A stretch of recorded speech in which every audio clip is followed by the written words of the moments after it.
The first thing I felt was fabric that was too clean to be mine, and a cold weight on my left hand that did not belong there. My throat tasted like last night's cheap champagne, but the room around me looked like money that never had to apologize. All tall windows and soft gray walls, and a ceiling so high it made me feel like I had shrunk overnight.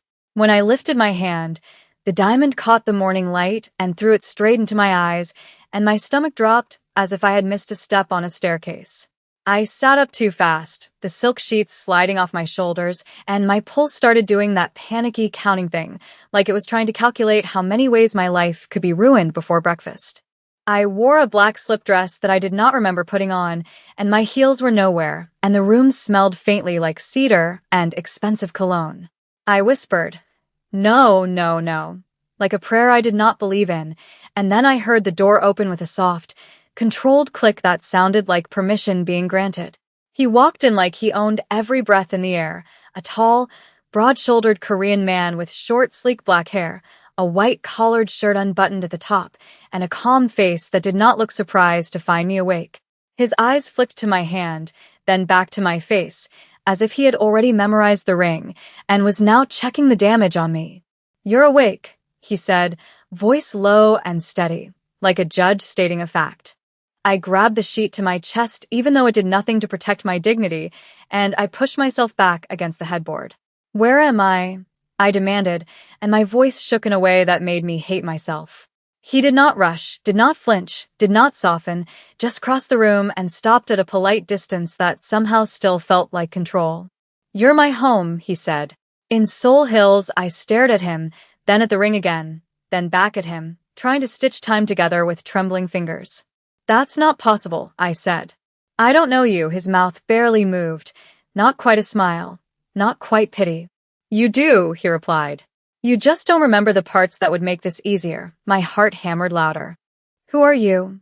I asked, and I hated that my eyes kept dropping to his throat, to that open collar, to the quiet confidence that made him look dangerous in a clean, civilized way. He answered like he had rehearsed for this moment. "Kong Jun Seo," he said. "And you and I got married last night in Vegas." I laughed once, sharp and ugly, because it was either that or scream. "No," I said. "That is not funny."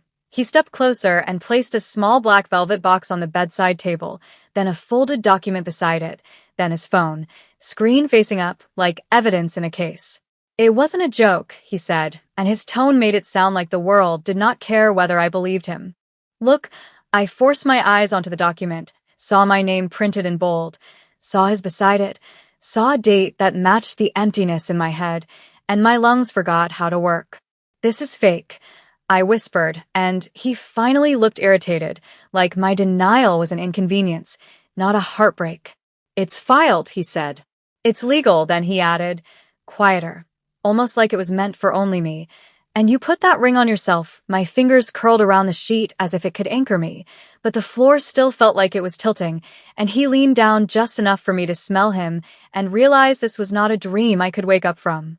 "You have 10 minutes, he said. "After that, the first call comes in, and your name becomes a headline."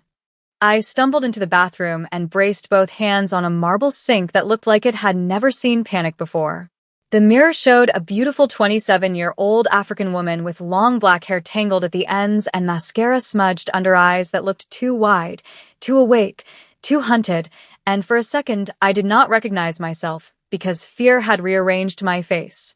I ran cold water over my wrists, trying to shock memory into place, but all I got were fragments like broken glass, neon lights, a hotel corridor, the taste of salt on my lips, my own laughter sounding reckless, and a man's hand at my lower back guiding me through a crowd as if he was protecting me from being swallowed. I tried to focus on something solid, so I stared at the ring again, at the way it sat perfectly as if it had been chosen with my finger in mind, and that made my stomach twist in a new way, because someone had paid attention to me in a way that felt both flattering and terrifying. When I walked back out, he was sitting in an armchair by the window like he belonged in it, jacket nowhere, sleeves rolled, calm as a person who had already won. "Tell me what happened," I said, and my voice sounded steadier than I felt. "Tell me why I can't remember." He watched me like he was measuring how much truth I could handle without breaking. "You drank," he said. "You were exhausted. You were running from something. I was working. I snapped. I don't run from things, he lifted one eyebrow. You ran to Vegas, he said, and the way he said it made it sound like he had followed me there on purpose. I pointed at the papers. You arranged this, I accused. You trapped me. He stood up slowly, and the movement alone made the room feel smaller. I didn't need to trap you, he said. You walked into a situation you didn't understand, and someone tried to use you. I used a faster solution. My throat tightened. What situation? I asked. He took his phone and slid it across the table to me. On the screen was a short video clip that made my skin go cold. Me in a bright hotel lobby, hair down, smiling too wide, holding my hand up as a man slipped the ring on, and behind us, just out of focus, two men in suits watching like they were counting something. That's me, I whispered, and the proof made my denial feel childish. Why would I do that? I asked, and the question came out smaller, more vulnerable. Because you thought you were saving yourself, he said, and he looked away for the first time, like remembering annoyed him. Because you believed the words I said to you. I swallowed hard. What words? I pressed. He met my eyes again, and his voice turned even lower. You said you needed someone powerful, he told me. You said you needed a wall between you and the people coming for you. I shook my head. People aren't coming for me, I said, but it sounded like pleading now. He stepped closer and pointed at the document like it was a weapon. They will, he said. Because you saw something you shouldn't have seen, and because your face was on a camera where it shouldn't have been. I tried to breathe through the panic, and I forced myself to ask the question that tasted like humiliation. So what now? I said. He answered without drama. Now you play the role you agreed to, he said.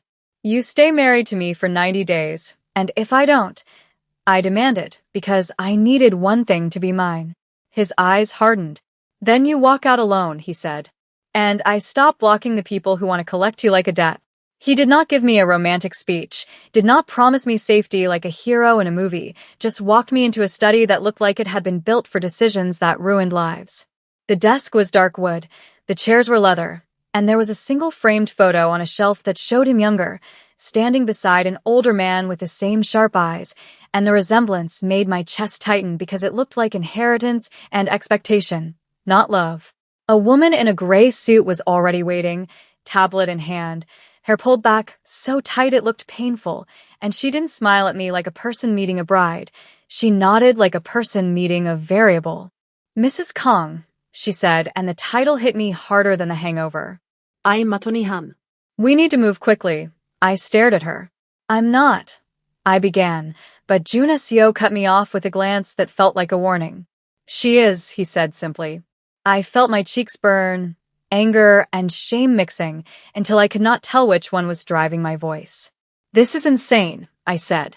I didn't consent to anything I don't remember. Attorney Han slid a paper toward me. Neat lines of text, signatures, stamps, all the ugly mechanics of reality. You did consent, she said. There is video proof of you signing, there are witnesses, and there is a recorded statement you gave. Recorded statement. I repeated, horrified. Juna Seo leaned down and pressed a button on his phone, and my own voice filled the room, slightly slurred but clear enough to destroy me. I understand what I'm doing, the recording said, and hearing myself sound confident while my brain felt empty made my skin crawl.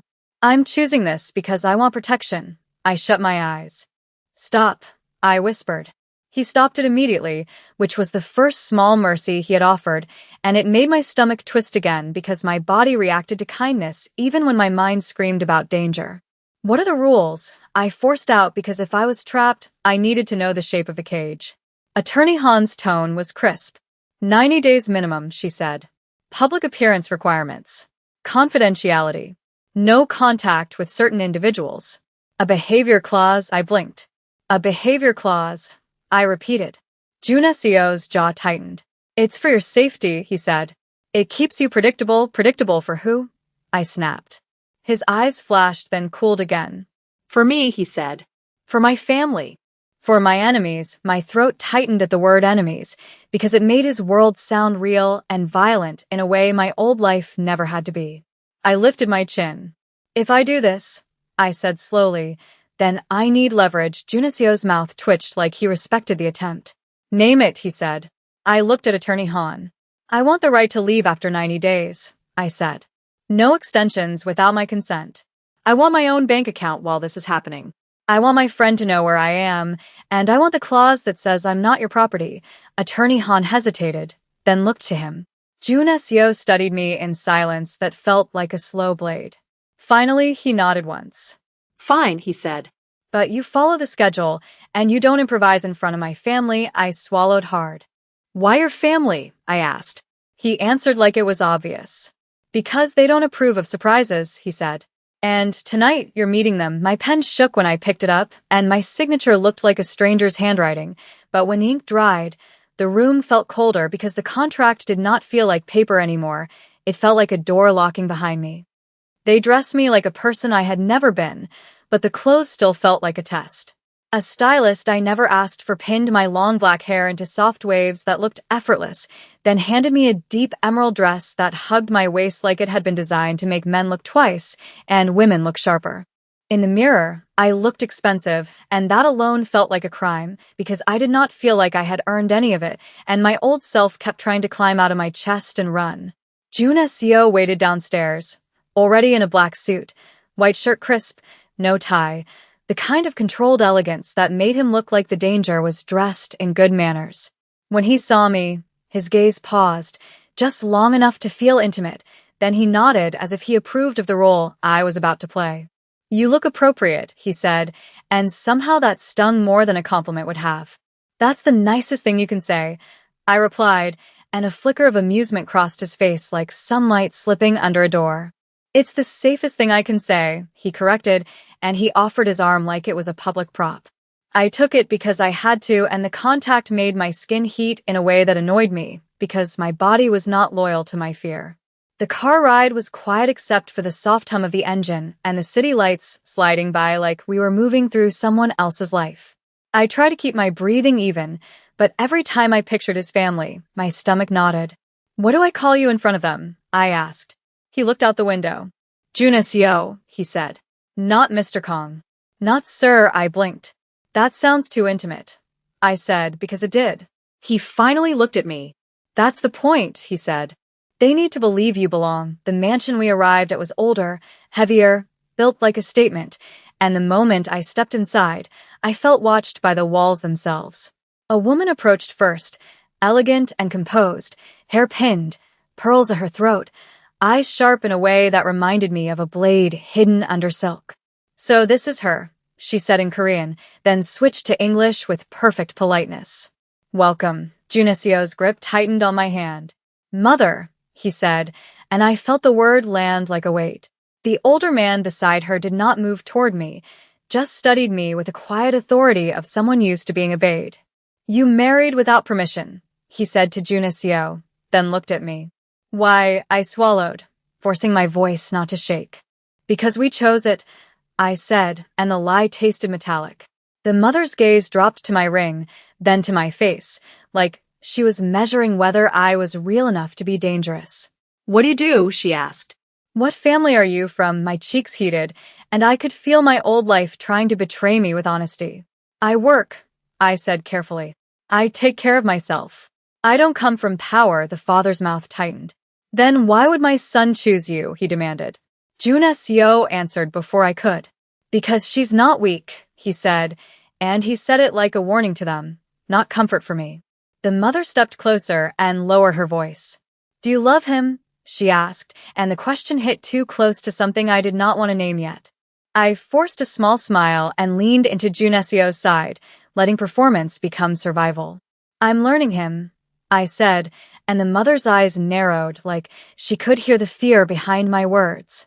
Then a phone vibrated somewhere in the room, a security man whispered into Jun Seo's ear, and his face shifted from controlled to lethal in half a second.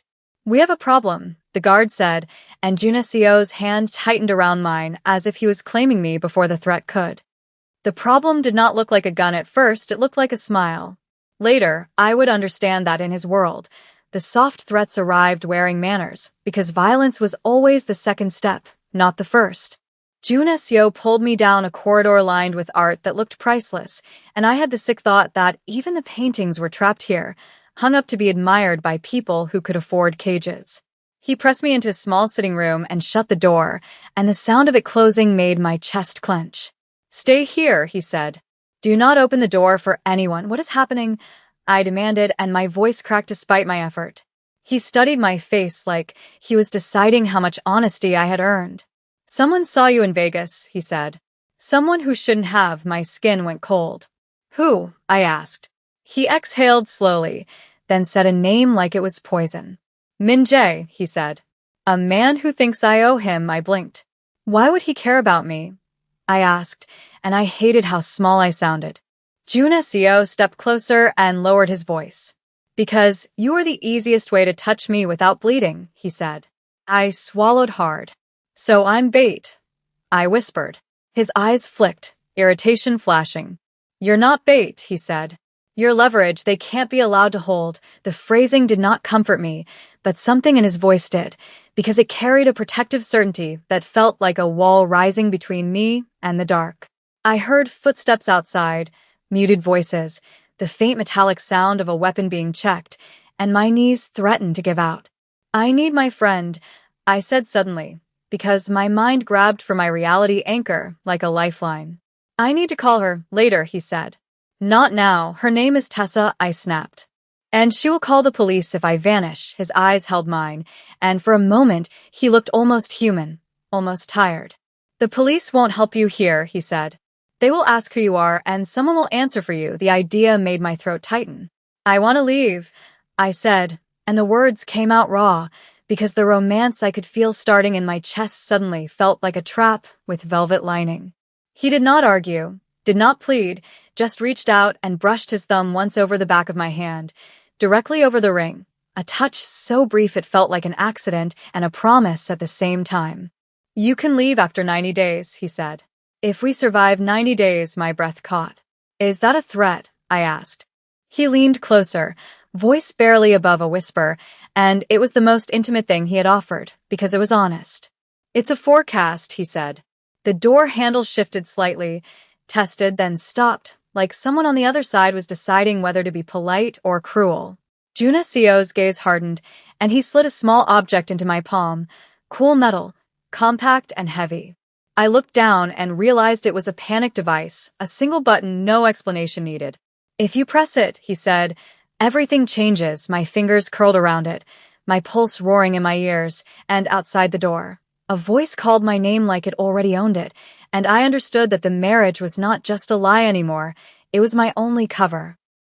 The voice outside the door said my name like it was tasting it, dragging the syllables out with familiarity that made my skin crawl, and I felt Jun Seo shift closer, his presence a solid heat at my back that steadied me even as it frightened me.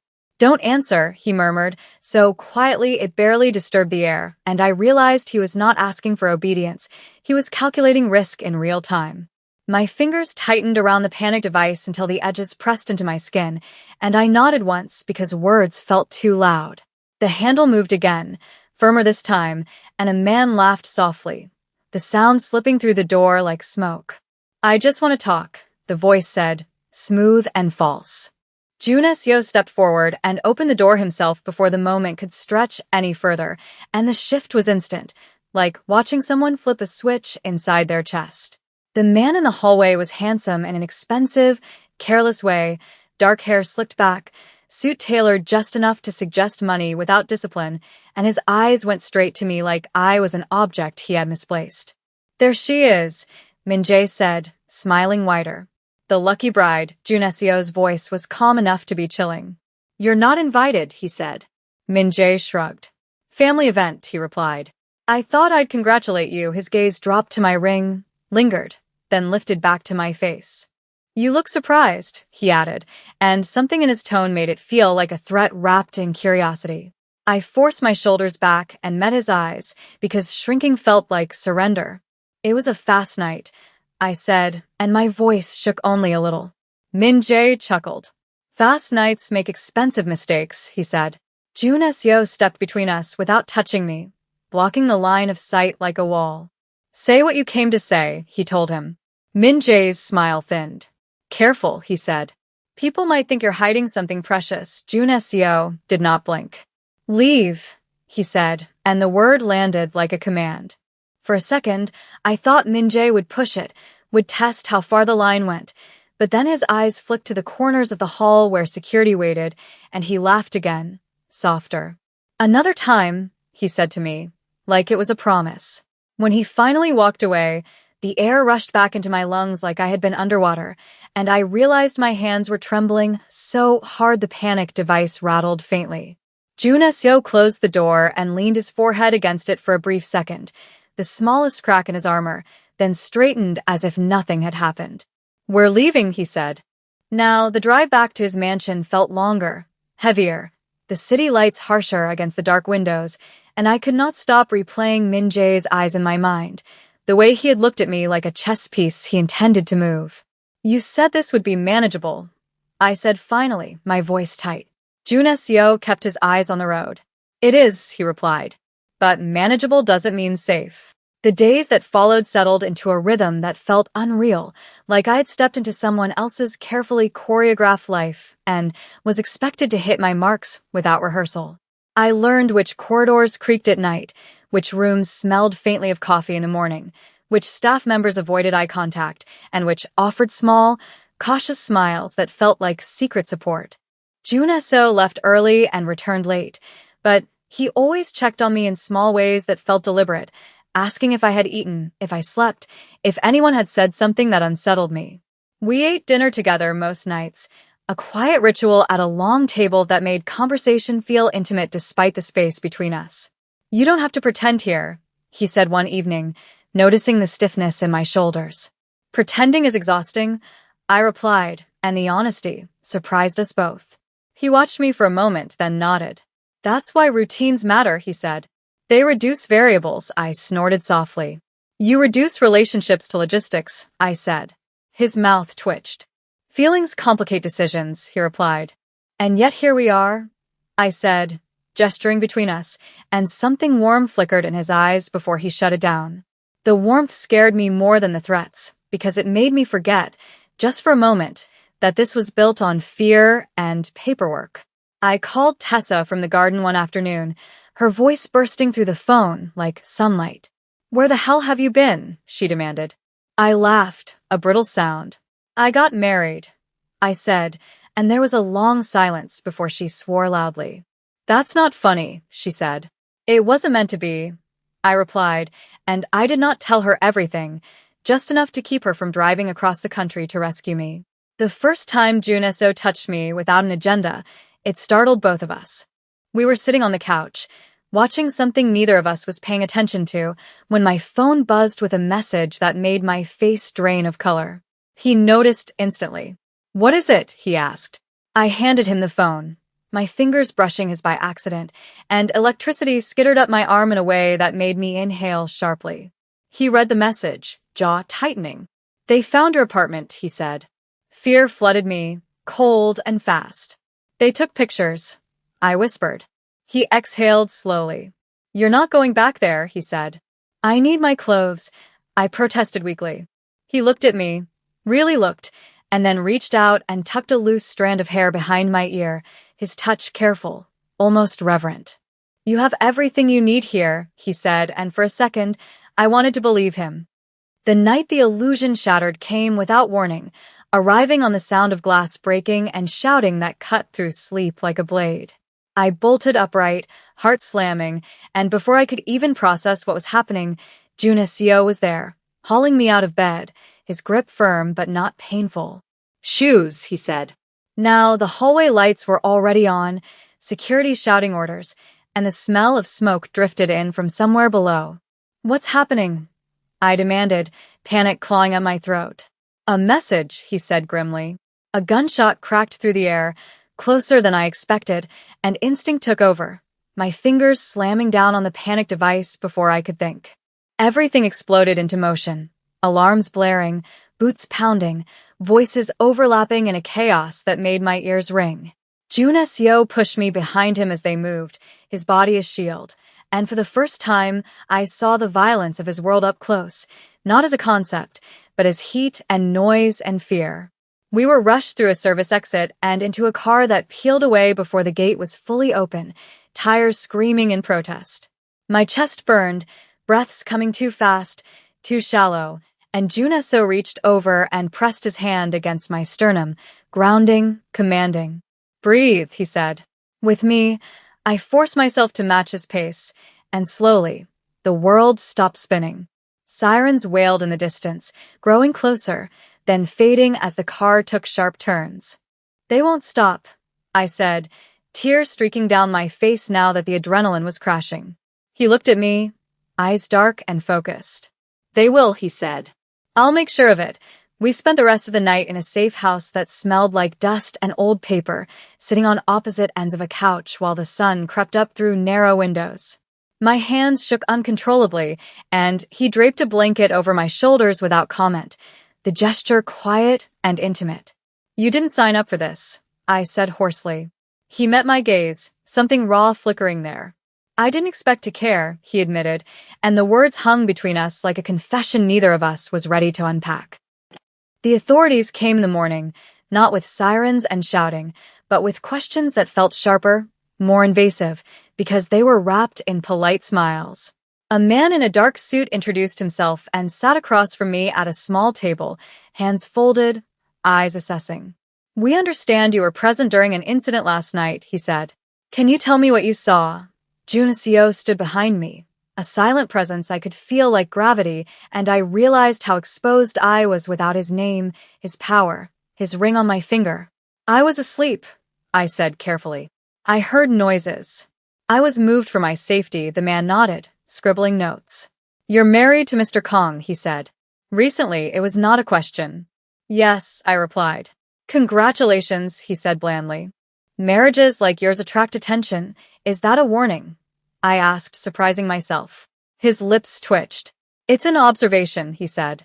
When they finally left, my legs gave out, and I sank into a chair, exhaustion washing over me in waves. I can't do this, I said, voice breaking. I want out.